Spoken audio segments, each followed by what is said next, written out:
Hello and welcome to Stylish Chats with Creatives. Today on the podcast, I'm chatting to me, myself and I. I thought that I'd hop on and just be a bit vulnerable with everybody, really. Apologies if I get a bit upset. This is a very open and honest dialogue, and I just want to chat about the last couple of weeks, really, of being a creative, I guess, and how weirdly hard it's been work-wise. Basically, mostly, probably like everybody else, I'm quite quiet. And in quite quiet, I mean, I've had 6 days work in October. Now, I would normally need 12 to cover all my bills, make sure my tax is paid, that kind of shit. I know there's a lot of people out there who their 6 days a month is them being busy. And I know that some people out there, 12 days a month, they're like, oh, fuck, that's quiet, that's squeaky bum time. And I think it's all different. You know, we're all individuals and we all have different aims and different ways we'd like to live. Basically, also what sparked this is I posted a little meme and a little story on my work Instagram. And it was about just work being quiet, really. And I posted a little poll just to ask if other people were also quiet, because it's funny. A lot of people discuss their wins and we celebrate their wins, and we celebrate new clients, we celebrate them bringing in the most profit they've had and whatever. But nobody talks about how when it's quiet, it can make you second guess everything. And as soon as I posted those stories the other day, I had an influx of people messaging me saying, thank God you've said something, because it's not it's not just me. It's not just me who's quiet. It's not just me. I wish this work would stop being so thin on the ground. I wish it would just spread out a little bit, because like most people, I could have split myself in bloody 4 at least in August and September. And I actually had to cancel a holiday with my husband to do a job. And yet now I could probably go on holiday with him tomorrow again. I mean, not that I've got money to go on holiday again, but like right now.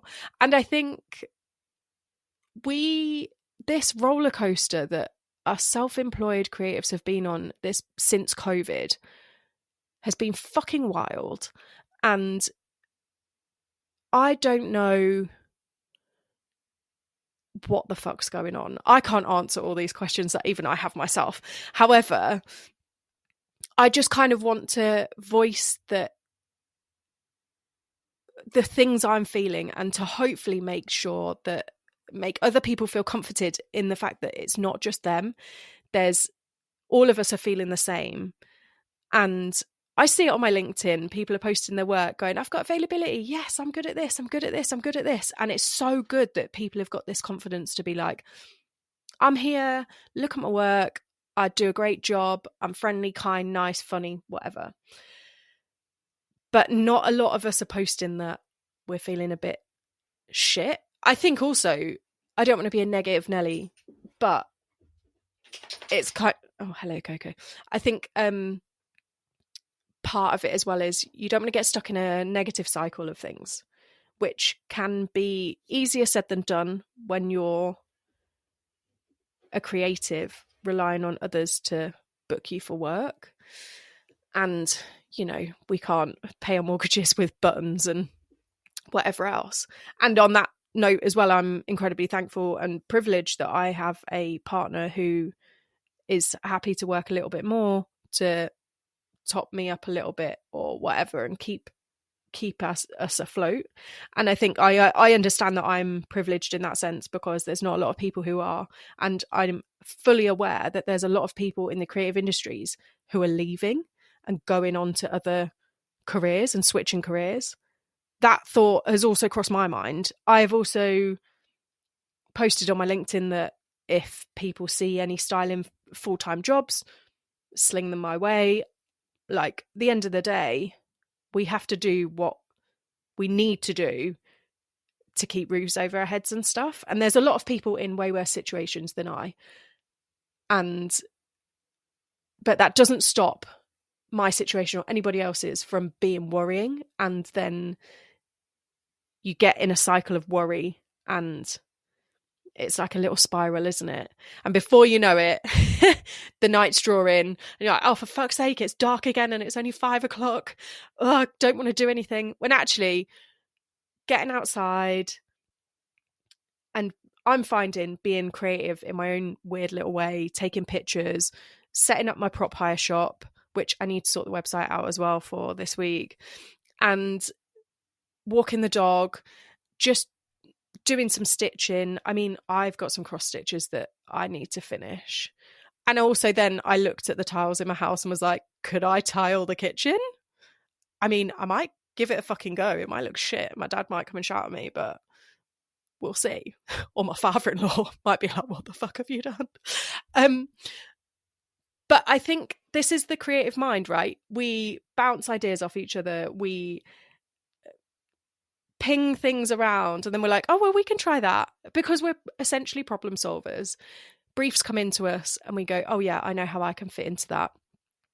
I can do this, this, and this. I can make what you want look fucking amazing because I can add a sparkle, or I can add a bit of warmth to it, or I can add a bit of this and that. So yeah, I primarily, because I've just gassed a kind of intro there for about 7 minutes. Primarily, I just wanted to share my thoughts today.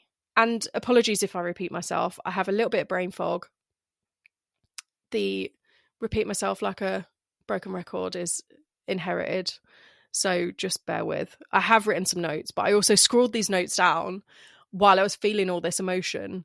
And like my teacher said when I was 10, don't worry about Charlotte's handwriting. She'll be working with computers when she's older. My handwriting's fucking atrocious, guys. It's awful. It's so bad. And yes, I do work with computers, but I don't understand them. So I'm in that middle quandary, aren't I? Where if somebody tried to decipher this, who wasn't me, they'd struggle. It'd be like some sort of weird scroll in years to come. Thousands of years, obviously. So yeah, I want to chat a little bit about our feelings as freelancers as well, and about how people feel during this quiet period, because I've had an influx of messages also, like I said, about people saying, oh, I'm so glad it's not just me who's quiet. Oh, I'm so glad that you've said something. Now, me being me, the gobshite that I am, here I am telling the world about my feelings when I'm quiet. I don't know whether it's ballsy, vulnerable, or just a dashing of dickhead. I'm not sure. But the more open I am about it, the more conversations we're all having. And I think the less alone people feel in the situation. I certainly did when people were messaging me and like they're from around the country and they're like, oh no, I'm quiet here in London. Oh no, I'm quiet in Birmingham. No, I'm quiet in Manchester. I'm quiet over here. So it's not just you. We're all a little bit quiet. It seems that stylists are mostly quiet at the moment, and other people have kind of got trickles of work in. But most of the feelings, which I think people haven't been able to fully place, is that they feel shame and embarrassment that they're quiet. And I think it's perfectly valid to have those feelings. And I feel them too, because I don't want to let people down, make them feel think that they feel disappointed in me, or, you know, and I've been a freelancer well over a decade and I'm still feeling this. And I don't think there's any shame in admitting that you're a bit quiet, and it shouldn't. Embarrassment is a funny thing. It's very British to kind of pretend that we're not embarrassed, isn't it? And actually, that's a perfectly valid feeling for the way we all feel about it being quiet. And I'm not saying lean into it, but it's definitely a valid feeling. And I think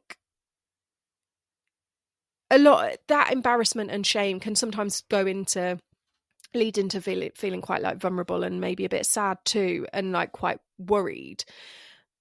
And again, all feelings there are completely valid, especially as a society, we're kind of told that our work and productivity should, now what's the word I'm looking for here?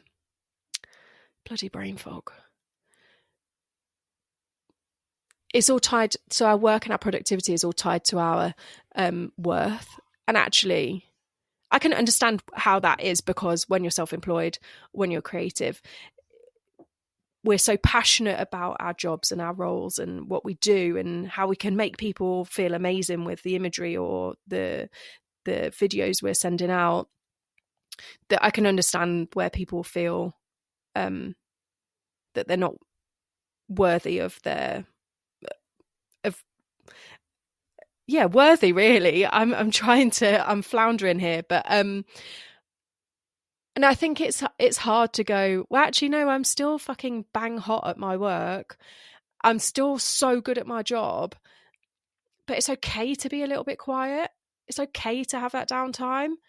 All right, the mortgage company might not enjoy that sentence, but it's okay to turn your hand to something else, or to find some part-time work to top you up, or to try something different. It's okay. Also, I think something that is quite unspoken in the self-employed world, well, especially the creative world, is people's mental health. And I think tying our work and our productivity to our worth doesn't help our mental health either. Because I certainly have like this, and let me know if you relate, but I certainly have this thing where my phone will ping with an email. I'm like, oh, I hope it's work. And then I see it as an email from a marketing email from, I don't know, Quick Fit Tires or something. And I'm like, oh, no work today then. And this roller coaster is like peaks and troughs, but this is lots of mini peaks and troughs the whole day or the whole week or the whole month while you're waiting for work to come in.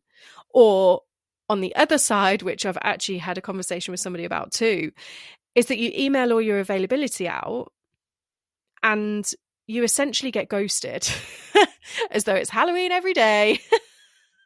And I know that some people are busy,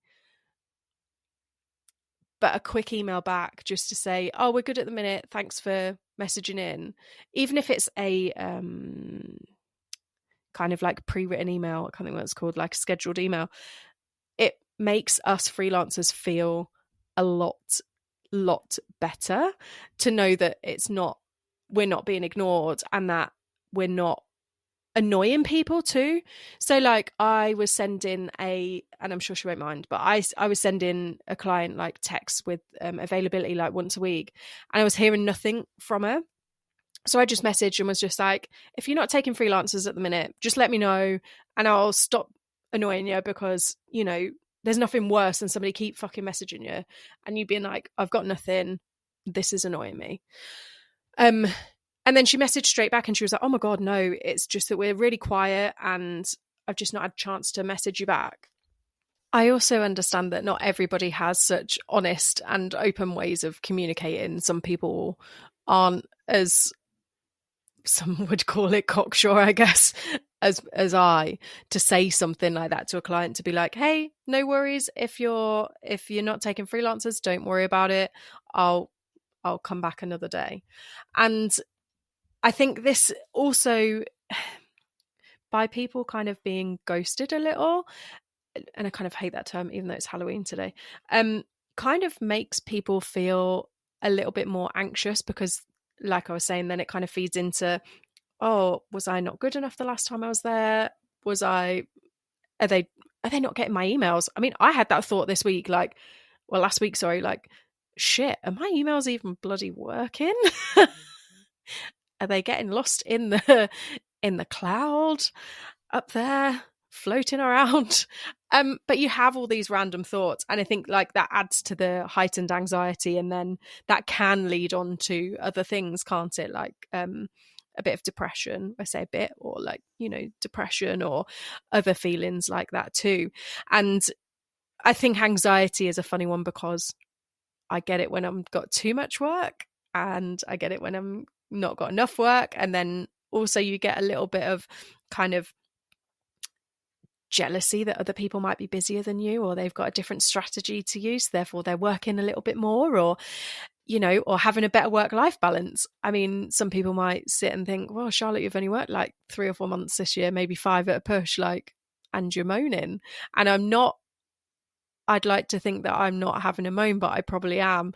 But it's having that open discussion that, you know, everybody's strategy is different. Everybody's feeling towards work being quiet is different, and having loads of work, you know, like, I get it. Some people are really anxious because they've got so much work, they don't know what to do. Like, they've kind of jumped in so deep that they're struggling as well.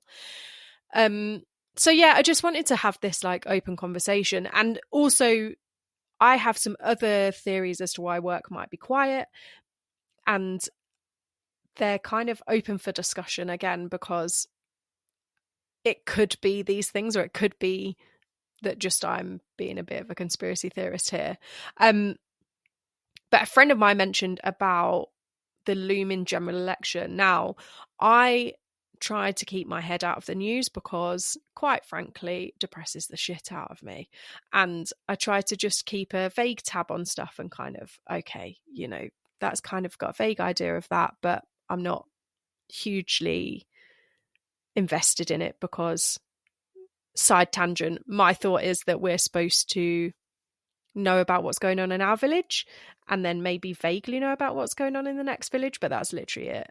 And I get that there's lots of shit going on in the world that's like horrible, horrendous, disturbing and everything else, and I think I am fully aware of what's going on, but like I say, I don't really think it helps people's mental health. Anyway, tangent.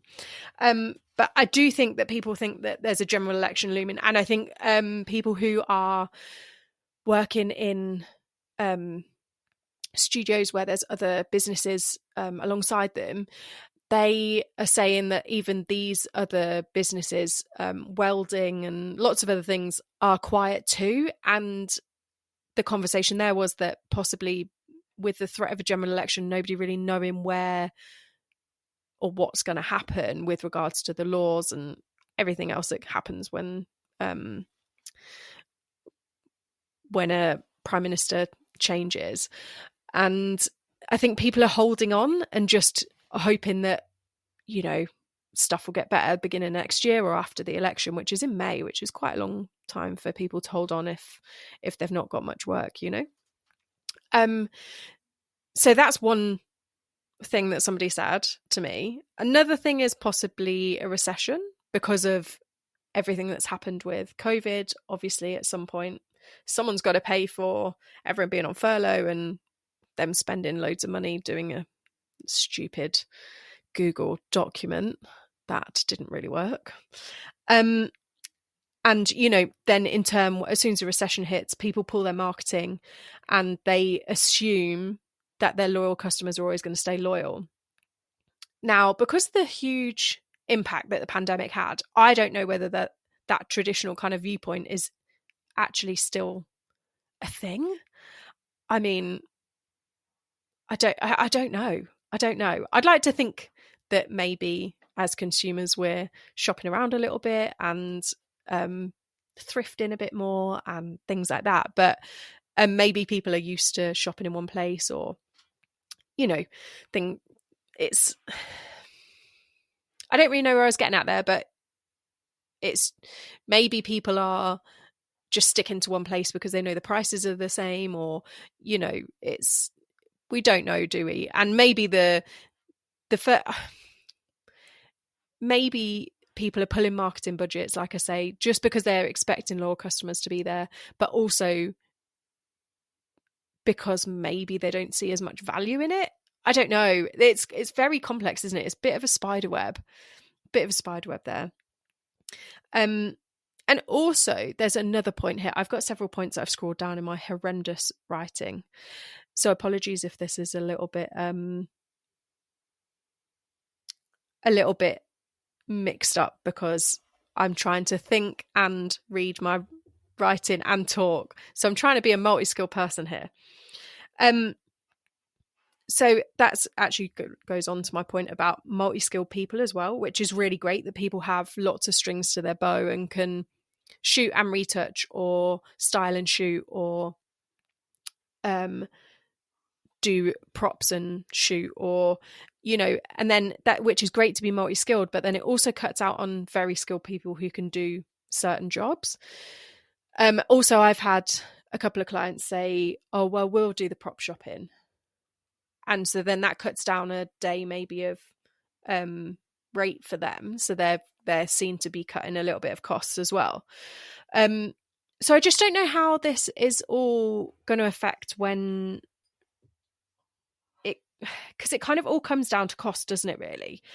Not the government shit, but the other bits. It all comes down to cost and whether people have the marketing budgets because they're cutting back, because they're trying to hold on to as much asset as possible to kind of tide them over, which I think we're all kind of doing our own little way, if we can. And then we hit the point of like, how do we say to clients and have the confidence to say to clients, well, my cost is, argument's sake, I'll pull a figure out my arse, £300 a day. And they go, well, we've got someone who can come in and do it for £200 a day. Do you negotiate down a little bit so at least you've got some work? Do you knock it down by a third so at least you've got some work and some money coming in, but therefore devaluing your skills and your skill set and your knowledge? That's a very difficult conversation to have with clients as well. I think negotiating can be done on both sides, and there's retainers and lots of other ways of securing your work and them kind of clients feeling like they've got a bit of a discount too. So I think that's something that we need to have. Again, I'm all about open conversation, but not everybody feels comfortable having an open conversation, honest conversation about these things, because unfortunately some of these conversations are awkward. And again, being British, a lot of people find these conversations really awkward, and then they don't know how to say it, and therefore it leads on to an even more awkward conversation 3 weeks down the line, 4 weeks down the line. So yeah, it's having these conversations and saying to people, here's my boundaries, here's my terms and conditions, here's this, but I can negotiate on X, Y, and Z. And I think the people I've come across appreciate the honesty. Some might say I'm a bit brash, but it gets you to a point quicker so that you can negotiate, have that conversation, everybody knows where they're at, and everyone can crack on.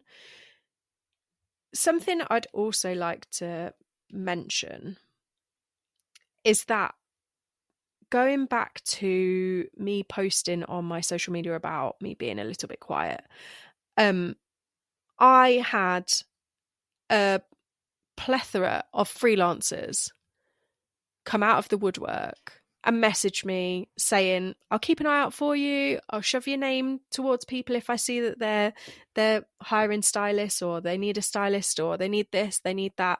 And I think the sense of community that we have as creative freelancers is incredible if we choose to use it, and if we choose to be a little open about our situations. Because without me saying that I felt like I was fucking shit in my pants, I wouldn't have had these conversations, and it wouldn't have led me to have this open discussion on fucking Spotify.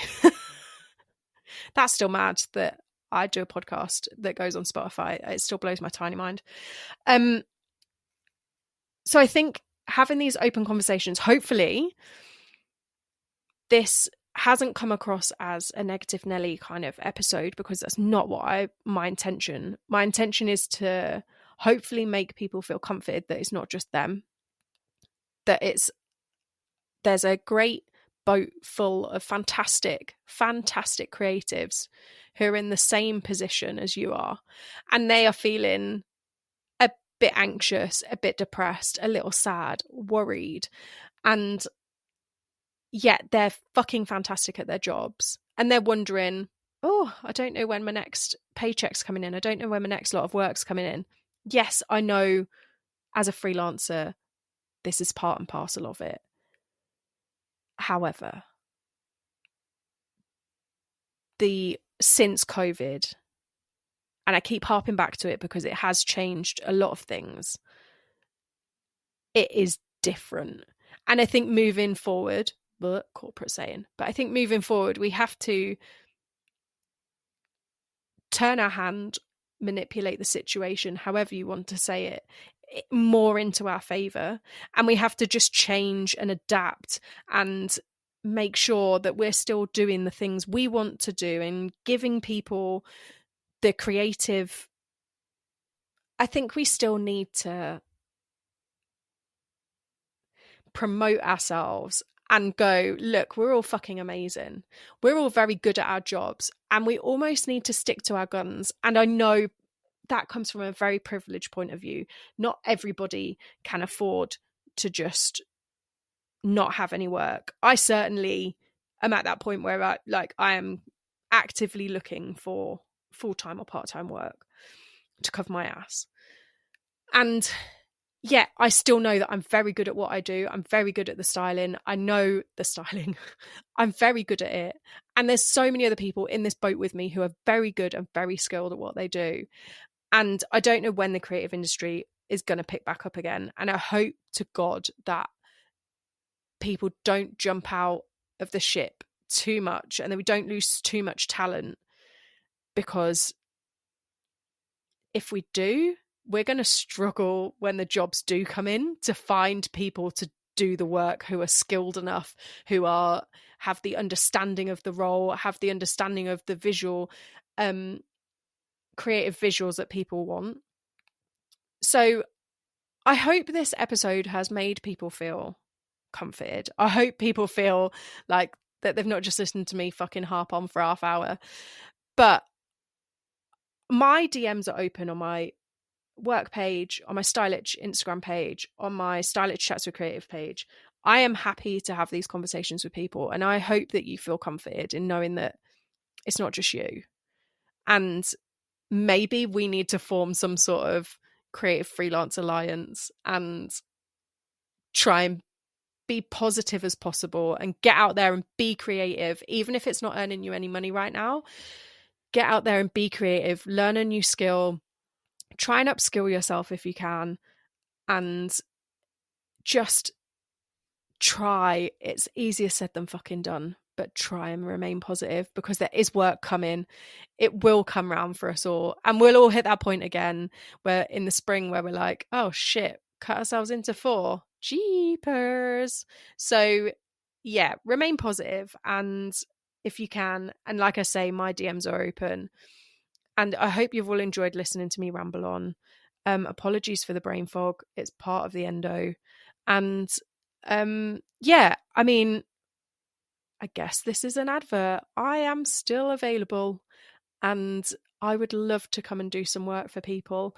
I absolutely love my job. So yeah, hit me up on the DMs if you want a bit of a chat, or as well, if you know anybody who wants to come on the podcast, who wants to have a gas at me about their creative journey, send me a DM, send me an email, and they all can be found on my Stylich Chats with Creatives Instagram. And I look forward to chatting to you all in season 3. Thank you for listening to this week's episode. I hope you enjoyed it. Please rate, follow and share, as it really helps this little podcast out. And if you have found value in the podcast and you have the means to, I do have a Buy Me a Coffee link in the show notes. This will help keep the podcast going. Join me next week for another fantastic guest. Bye!